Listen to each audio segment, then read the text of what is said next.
Bismillahirrahmanirrahim. Assalamualaikum warahmatullahi wabarakatuh. Selamat datang ke podcast SPSK Jambi NPP pada kali ini.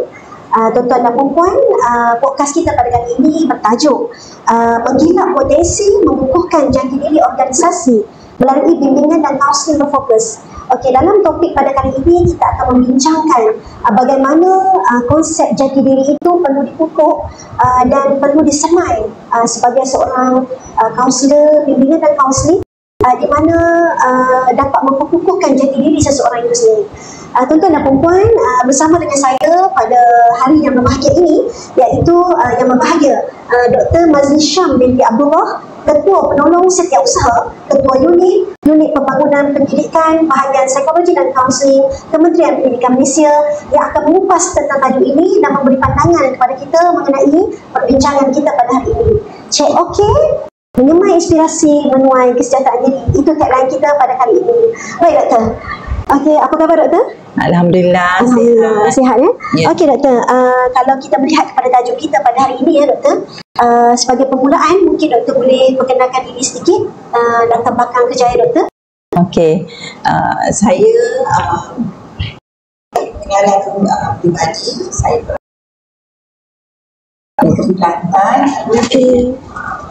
Sudah berkeluarga dan mempunyai 5 orang anak.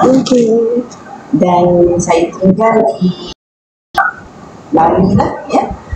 Dan kerja di Putrajaya, Bahagian Psikologi dan Kaunseling di Malaysia. Dan bermula kerjaya saya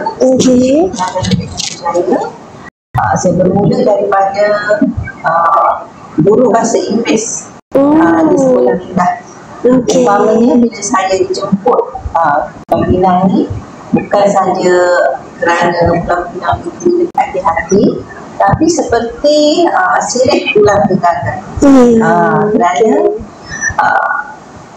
saya dulu kali pertama saya menceburi bidang perguruan ini. Pendidikan ini adalah bermula daripada masuk ke Maktab Perguruan Seri Pinang. Kalau kita lihat Maktab Seri Pinang tu dah, Maktab Perguruan Seri Pinang tu mungkin dah tidak ada kan. Jadi itulah maktab yang kali pertama saya belajar macam mana untuk menjadi seorang pendidik. Jadi maksudnya Doktor ada nostalgia lah di Pulau. Ya, nostalgia. Banyak betul kenangan-kenangan manis di Pulau Pinang ni, ya. Orang baik, baik hati, cantik dan juga segak-segak, ya, orang-orang Pulau Pinang. Dan ilmu pun banyak saya dapat daripada sini. Okey, Alhamdulillah Doktor. Sirih pulang ke Ganggang, Doktor. Ya. Jadi saya welcome sekali lagi kepada Doktor untuk ke Pulau Pinang. Ya, terima kasih. Okey, Doktor. Berkenaan dengan tajuk kita, Doktor. Kalau kita konsep potensi dan juga jati diri. Okey, kalau kita nak mengulas tentang potensi dan juga jati diri dalam konteks organisasi, Doktor, mengapa ia dianggap penting dan perlu digilap? Ada pemahaman Doktor dah. Okey.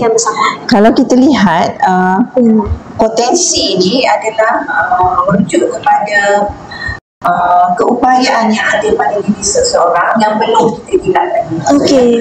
Setiap orang tu dia ada potensi, dia ada keupayaan, kemahiran yang ada pada diri dia, ada kelebihan, kebolehan. Tapi kadang-kadang dia perlu digilap.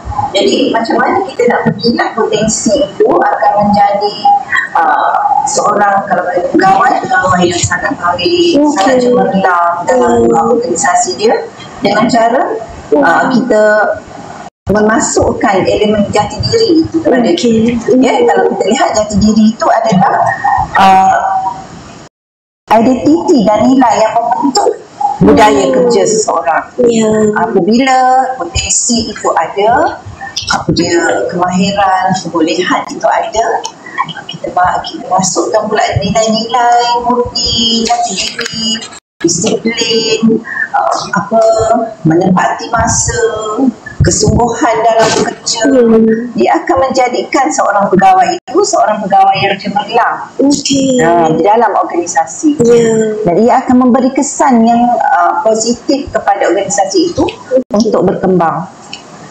Okey, baik doktor. Kalau kita tengok kan doktor, daripada ulasan doktor kan, maksudnya potensi itu memang sedia ada dalam diri. Betul. Kan? Betul. Dan jati diri itu adalah sesuatu tools yang penting yang perlu ada dalam setiap diri individu itu untuk digilapkan potensi dia. Ya, betul. Betul doktor. Okey doktor, sebagai kalau kita tengok doktor dalam susun galon perkhidmatan doktor, doktor sebagai ketua setiausaha bahagian kan, maksudnya doktor kita boleh katakan sebagai ketua jabatan lah. Okey, apakah yang memainkan peranan yang besar doktor sebagai ketua jabatan yang boleh mempengaruhi hala tuju sesebuah organisasi menurut pandangan doktor? Okey. Apabila kita berada di pos ataupun jawatan sebagai ketua, tak kira lah ketua dalam kumpulan kecil ke ketua dalam kumpulan besar tu, dipanggil kategori pemimpin lah. Pemimpin. Bila kita jadi pemimpin ni, tanggungjawab kita bukan sekadar satu benda yang kecil, satu tanggungjawab yang besar, di mana bila kita jadi pemimpin, kita lah akan menjadi pendorong, kita beri motivasi. Yang paling bagus ni bila pemimpin tu ada ilmu-ilmu kaunseling. Bila ada ilmu kaunseling, dia ada kemahiran mendengar kan. Bila kita mendengar, kemahiran mendengar, kita tengok mata, kita memberi perhatian, kita empati, dan perkara-perkara itu akan menarik perhatian anak-anak buah kita lah, kawan-kawan yang berada di bawah kita. Dan kita juga mesti menjadi contoh kepada kawan-kawan. Sambil kita menggunakan ilmu counseling itu, kita juga boleh menjadi contoh kepada kawan dari sudut macam mana kita bertingkah laku, macam mana kita contohlah di kedai kita ada pelanggan yang datang, macam mana kita melayan pelanggan kita. Jadi kawan-kawan ini adalah pelanggan kepada kita. Macam mana kita menyusun atur kata-kata, macam mana kita membetulkan apa yang dia, kesilapan yang dia mereka lakukan dengan cara tutur kata yang sopan. Dengan kita tak perlu pun tinggikan suara untuk memberi memberi kawan-kawan kita tu takut ke apa pada kita, tapi cukup dengan tingkah laku yang bersopan, cara kita menyantuni mereka tu cukup untuk dijadikan teladan. Okey, baik doktor.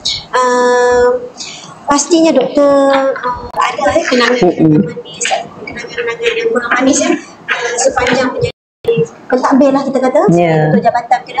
Tapi disebabkan kalau kita mempersiapkan diri kita tu dengan ilmu counseling, yang sebenarnya memudahkan kita doktor. Betul. Memang kita tak dapat nafikan kalau kita mempersiapkan diri kita dengan ilmu-ilmu yang seperti mana yang dikongsi oleh yang berbahagia doktor, iaitu ilmu berkomunikasi, ilmu melayan dan sebagainya. Ia akan menunjukkan lagi ciri-ciri kepimpinan sebagai ketua jabatan ataupun ketua kepala organisasi, dan seterusnya dia akan memupukkan nilai-nilai murni dalam organisasi tersebut. Jadi bila kita sebut nilai murni doktor, kalau dekat sini doktor, kalau kita sebutkan nilai murni dalam organisasi, bagaimanakah nilai-nilai murni ini boleh dipupuk dalam kalangan warga organisasi untuk mencapai kesejahteraan diri. Tadi kita sebut tentang kepimpinan, dan kita nak kaitkan dengan adakah nilai murni itu dapat memupuk kesejahteraan diri sebagai seorang individu. Nilai murni sebagai seorang pemimpin, seperti yang saya sebutkan tadi, kita menjadi contoh kepada kawan-kawan kita, anak-anak buah kita kan. Apa yang kita lakukan diperhati, umpamanya macam cermin lah. Contoh kalau anak kita pergi sekolah kan, tiba-tiba dia balik dia jadi teacher kan? Betul. Tiba-tiba jadi ustazah. Macam tu juga anak-anak buah kita. Cerminan kedua ni adalah cerminan kepada anak-anak buah dia. Jadi bila kita menerapkan nilai-nilai murni dalam setiap hubungan kita bersama dengan kawan-kawan kita, anak-anak buah kita, macam mana prihatin, macam mana cara kita mendisiplinkan mana kita mendisiplinkan cara kita berdiplomasi, berkomunikasi dengan mereka. Bukan mudah bukan mudah. Bukan satu perkara. Dia perlu kepada latihan. Perlu pada latihan dan juga maksudnya kita kena selalu. Contohnya kalau katakanlah nak buat satu perkara, kalau kita tu ada selalu datang lambat, nanti kita akan beberapa minit sebelum kejadian, sebelum event-event ataupun mesyuarat-mesyuarat, kita akan remind, okey esok beberapa kita akan bertemu di mana, okey saya tunggu ya, macam tu. Okey. Kalau kata lambat lagi, kita akan ulang lagi. Okay. Kita panggil, boleh tak datang awal sikit, macam mana, kita bagi tahu pesan dia kan. Jadi nilai-nilai murni itu satu lagi amanah kan. Amanah tu kita macam mana kita melaksanakan amanah, adalah cerminan kepada pegawai kita. Jadi begitu juga mereka. Kita buat tanggungjawab dengan baik, mereka pun akan mengikutlah. Sekiranya pelaksanaan itu kita laksanakan dengan rasa bertanggungjawab lah. Jadi doktor, nilai-nilai murni itu penting doktor. Selain daripada ability kita sebagai seorang guru kan, itu kita mungkin kita boleh katakan tetapi entertain kita tu macam mana kita membina hubungan itu kan bersama dengan staff-staff di bawah kita, itu sebenarnya yang membuka satu jaringan kan, untuk kesejahteraan diri kan. Okey doktor, kalau kita sekarang ni sama ada kita boleh tentang kesejahteraan diri kan, kita nak fokus pada sejahtera kan, pasti dalam satu organisasi doktor ada konflik. Betul tak? Ada konflik dan juga ada masalah yang menjadi, kita kata, lumrah kepada organisasi. Okey, jadi pada pandangan doktor lah, bagaimana skill ataupun bimbingan dan kaunseling itu, kita katakan nilai-nilai murni tadi tu, ataupun skill-skill dalam kaunseling itu boleh membantu doktor sebagai ketua jabatan ataupun kita kata rakan-rakan kita di luar sana dalam nak menyelesaikan permasalahan. Okey, konflik ni akan berlaku di mana-mana lah. Organisasi kecil, unit yang kecil pun boleh timbul konflik. Padahal kita dah bagi kerja sama rata kadang-kadang kita sebagai ketua kita dah tengok, okey, boleh kira satu-satu lah, yang ni berapa, yang ni berapa kan, tapi akan timbul konflik apabila mereka rasa lebih kerja ke ataupun timbul konflik apabila waktu kerja dia datang tidak kena pada waktu dia, tidak kena pada masa dia, masa dia pun ada konflik diri dia sendiri kan. Jadi sebagai ketua kita perlulah menanganinya dengan bijak dan menggunakan segala kemahiran yang ada. Yang untungnya bila kita jadi ketua yang punya kemahiran kaunseling ni, macam mana kita berkomunikasi dengan anak-anak buah ni, saya kira macam mana kita mendidik anak-anak. Macam kita main layang-layang, kita lepas, kita tarik, kita lepas, kita tarik, betul? Itu juga dengan anak-anak buah kita. Jadi bila ada konflik, saya akan panggil, mula-mula panggil seorang-seorang dengar dulu apa cerita dia kan. Lepas tu saya akan fikirlah, lepas tu panggil pula berdua. Kalau ada dua, panggil lah ramai kalau ada ramai. Maksudnya doktor akan buat secara berperingkat. Akan berperingkat, tapi yang penting cara kita berkomunikasi. Dalam komunikasi ni kita kena ada seni. Seni komunikasi. Seni dalam komunikasi tu. Sedap bunyi. Bila seni dalam berkomunikasi ni ada, maksudnya macam mana, maksudnya kita sebagai ketua dalam masa sama kita boleh jadi ketua yang tegas, ikut keadaan. Kita juga boleh jadi ketua yang macam mak-mak tu, boleh juga. Keibuan tu kena ada juga sebab tu. Jadi kita pula mesti ada ketua yang menjadi hakim, macam tu. Ketua yang sangat adil, macam tu. Jadi itulah peranan-peranan yang kita perlu mainkan, tapi saya tetap juga berikan kepada seni kita berkomunikasi, seni dalam kita berkomunikasi. Sebab kalau seni dalam berkomunikasi itu bagus, kita dapat keyakinan daripada pegawai kita, macam mana kita boleh justify, beri pemikiran yang rasional kepada mereka, maka dia akan menerima dengan baik. Saya memang ada banyak pengalaman berkaitan dengan konflik ni kan. Konflik dalam organisasi ni, maksudnya konflik di dalam unit, ada banyak pengalaman daripada mula jadi ketua unit, jadi ketua pembinaan modul ke ketua apa-apa, dia akan ada saja, tapi macam mana cara kita menanganinya dan macam mana kita menggunakan seni dalam berkomunikasi itu sangat diperlukan masa tu. Jadi nak jadi ketua pun kita kena bijak, bijak mencari peranan kita di mana. Betul kan?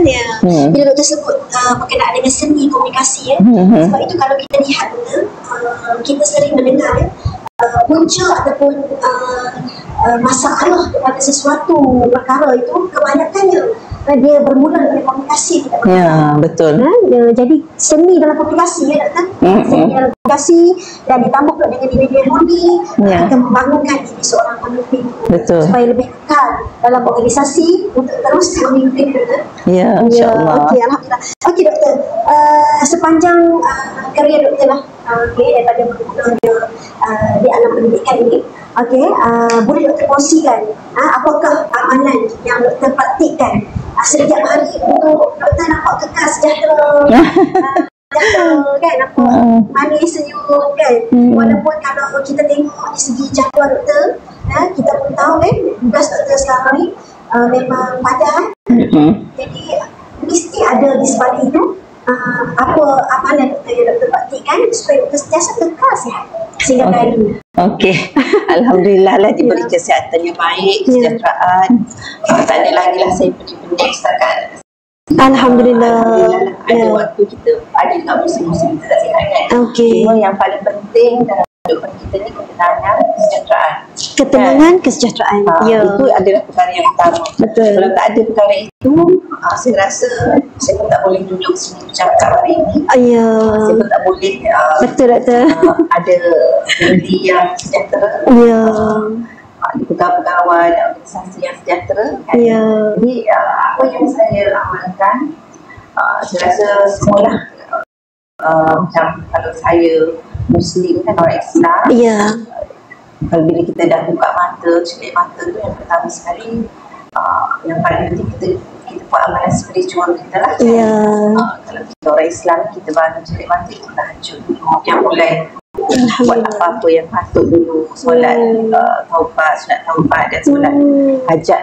Yang penting bagi saya sehingga saya kekal sejahtera lah walaupun berbagai cabaran dan dugaan yang kita hadapi di keliling-keliling di depan belakang kiri kanan, doktor mampu kekal dan sejahtera dengan amalan tu lah. Itu yang pertama.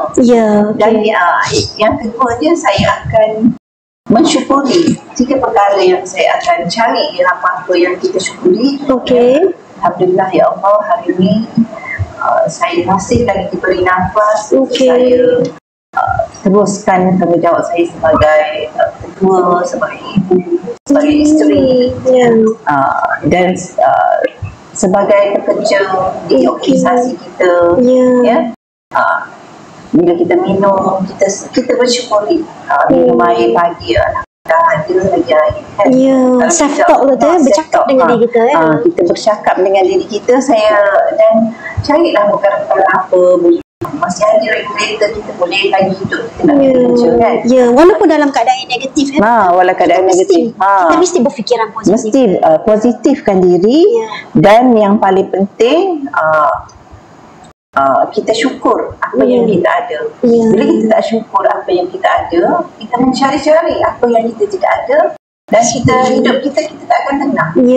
Kita akan cari salah orang, kita akan cari rezeki yang kita tak dapat. Sedangkan sebenarnya Allah dah bagi dah kita rezeki kan.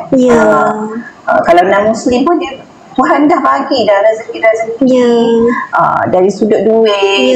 Yang paling penting kesihatan dan kesejahteraan, ketenangan. Tapi kalau kita tak syukur apa yang kita ada, kita mencari apa yang kita tidak ada, jadi sampai hingga ke bila-bila pun kita akan rasa kita tak cukup, tak tenang. Tak tenang, dan kita mengejar. Setiap kali kita akan mengejar apa yang belum pasti. Sedangkan yang sudah pasti ni sudah ada. Orang kata kalau macam contoh macam ibu ayah lah, kalau ada tu kita layan, kita jaga dia betul-betul, hargai selagi ada. Jadi bila tak ada, kita mencari-cari rindu yang tidak putus-putus kan. Itulah itulah maksudnya itulah amalan-amalan. Dan sekiranya berlaku konflik kamu, kita dah ada amalan kita, tak apalah, biarlah. Dan contoh kalau kata kawan kita naik pangkat, hati kita ni bergetar-getar mula bukan aku, bukan kita naik pangkat kan. Tapi kalau kita dah syukur, kita pun dah cukup ni duit kita nak beli apa? Kita nak beli baju baru, setiap bulan kita beli baju baru kan. Kita bandingkan dengan orang di Gaza sana. Ni orang setiap hari mencari makanan, kita mewah di sini. Sampai itulah sampai membuang-buang makanan, sampai berlebih-lebih lemak di badan kan. Jadi begitulah kita membuang-buang makanan, tapi itulah yang sepatutnya kita syukuri. Basic needs kita tu kita memang lengkap dari sudut keselamatan. Kalau kita tengok hierarki Maslow, dari sudut fisiologi kita cukup, keselamatan, sehingga kita sebenarnya berada di kesempurnaan ke diri. Sebenarnya kita pun tak sedar kita sudah berada di tahap itu sebenarnya. Jadi memang patutlah kita bersyukuri apa yang kita ada, agar kita tidak terkejar-kejar dan kita merasai ketenangan yang sangat-sangat dalam hidup kita. InsyaAllah. Simple doktor tapi hebat. Amalan yang doktor amalkan, kalau kita doktor kongsikan kat sini, amalan spiritual dan juga rasa bersyukur yang tinggi dalam hidup. Walaupun kita nampak benda tu macam simple kan, tapi sebenarnya kalau kita mengamalkan dia, dan dia sebenarnya mengembalikan kesejahteraan. Betul. Mungkin rakan-rakan di luar sana, kita boleh ambil ilmu yang tentang doktor, iaitu amalan spiritual dalam mana-mana agama, apapun yang kita adili, masing-masing ada amalan spiritual masing-masing, dan juga bersyukuri apa yang ada. Itulah tips untuk kita meningkatkan kesejahteraan dalam hidup kita. Okey, jadi kita soalan terakhir doktor, pas kita pada kali ini. Okey, apakah mesej utama doktor yang doktor ingin sampaikan kepada warga organisasi, kepada semua penonton-penonton kita di luar sana, berkaitan dengan potensi diri, jati diri, peranan pimpinan kaunseling, dan sejauh mana perkara ini memberi impak psikologi khususnya kepada warga pendidikan. Okey, akhir sekali daripada saya, setiap orang, setiap individu, setiap insan di dunia ini diberi potensi diri. Setiap orang ada potensi diri dia sendiri. Telah dilahirkan dengan potensi masing-masing. Dan potensi yang ada itu kita perlu lihat dengan nilai-nilai murni yang dipanggil jati diri. Kita perlu terapkan disiplin, kesungguhan, situasi dalam bekerja, keikhlasan yang paling penting, keikhlasan. Dan kita perlu juga dalam diri kita mencari ilmu. Mencari ilmu tu kita tak boleh berhenti. Macam saya pun sampai dah berumur pun saya masih lagi mencari-cari. Kalau tidak saya tak sampai sehingga hari inilah. Betul. Daripada saya mengajar di sekolah rendah, saya memanjat lagi tangga untuk jadi seorang guru, masuk maktab Sidina. Lepas tu saya panjat lagi untuk buat sarjana pendidikan, pendidikan kaunseling. Lepas tu kita panjat lagi untuk dapat sarjana lagi, sehingga saya dapat PhD contoh falsafah. Itu bukan hanya untuk dapat sekadar gelaran. Kita pegang doktor falsafah ni, kita memegang bersama ilmu yang ada. Kita pun mencari lagi ilmu, dan untuk menjadi pekerja yang cemerlang, yang berjaya di masa depan, pesan saya, gilahlah potensi diri yang ada, tambah ilmu-ilmu yang ada, yang belum ada pada diri kita, Dan tanamkan disiplin diri, jati diri untuk menjadi pekerja yang bertanggungjawab dan cemerlang dalam organisasi. Dan yang paling penting, bila kita ada ilmu-ilmu kaunseling, contohnya macam komunikasi, kemahiran mendengar, kemahiran segala kemahiran dalam mendengar, kemahiran memberi, bercakap, komunikasi, semua tu kan. Maksudnya bila ada ilmu-ilmu itu, dan ia akan menambah, menjadi nilai tambah kepada seorang pekerja ataupun pegawai untuk menjadi lebih cemerlang.